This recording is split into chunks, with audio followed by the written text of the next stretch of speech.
কি গো ভাই, তোমাকে দেখে খুব টেনশনে মনে হচ্ছে তুমি। ভাই এখানে আশেপাশে কোনো মসজিদ নেই? এরপর কি হলো সেটা দেখার আগে এই দুইটা ছবির মধ্যে যে কোনো একটা ছবিকে ভালোবাসলে ভিডিওতে লাইক করে চ্যানেলটি সাবস্ক্রাইব করে দাও। আর যদি না করো তাহলে আমি বুঝবো তোমরা ছবি দুটাকে ভালোবাসো না। আর কমেন্টে লিখে দাও না ভাই, এখানে আশেপাশে কোনো মসজিদ নাই। কি হলো ভাই? ভাই আমি তো 5 ওয়াক্ত নামাজ পড়ি, তো এখানে আশেপাশে মসজিদ নাই, নামাজটা মিস হয়ে যাবে তাই একটু টেনশন।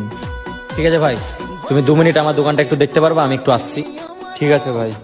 আমার যা কিছু খোদা তোমারই তো সব, বান্দা আমি তোমার, তুমি আমার রব।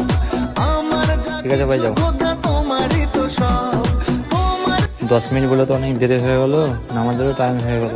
আল্লাহ কি করব, আজ মনে হয় নামাজটাই কাজা হয়ে যাবে। শেষ হয়ে যাক সব শয়তানি। থ্যাংক ইউ ভাই।